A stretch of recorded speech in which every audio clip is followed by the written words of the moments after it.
अक्षय तृतीयेला असे काय घडले की हा दिवस इतका पवित्र मानला जातो? काय घडले, काय नाही घडले ते विचारा. याच दिवशी परशुरामांचा जन्म झाला. याच दिवशी त्रेतायुगाची सुरुवात झाली. याच दिवशी गंगा माता पृथ्वीवर अवतरली. याच दिवशी व्यासदेवांनी गणपतींकडून महाभारत लिहून घेण्यास सुरुवात केली आणि याच दिवशी महाभारताचे युद्ध संपले. याच दिवशी दुर्गा मातेने महिषासुराचा वध केला आणि याच दिवशी श्रीकृष्णाने सुदामाचे पोहे खाल्ले. याच दिवशी सूर्यदेवाने पांडवांना अक्षय पात्र दिले आणि याच दिवशी कुबेराला स्वर्गाचा खजिना देण्यात आला. म्हणून याच दिवशी वृंदावनमध्ये बाकी बिहारींचे चरण दिसतात. आजपासूनच जगन्नाथपुरीमध्ये रथोत्सव सुरू होतो आणि याच दिवशी बद्रीनाथाचे दरवाजे उघडले जातात. पण का?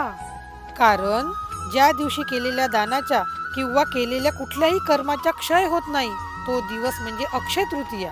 या दिवशी तुम्ही जे काही दान, नामजप, हवन, पवित्र स्नान कराल त्याचे तुम्हाला अनंत लाभ मिळतात. वास्तविक पाहता अक्षय तृतीया हा सण नव्हे, पण धर्मग्रंथांमध्ये 3.5 मुहूर्तांपैकी अतिशय दुर्लभ असा हा अर्धा मुहूर्त असल्याने त्याची गणना सणांमध्ये केली आहे. आता अर्धा मुहूर्त म्हणजे काय? वैशाख शुद्ध तृतीयेच्या दिवशी सूर्योदयापासून पुढील 2 प्रहरापर्यंत म्हणजे सूर्योदय 6:30ला असल्यास अक्षय तृतीया 12:30 पर्यंत असते, असा हा अर्धा मुहूर्त.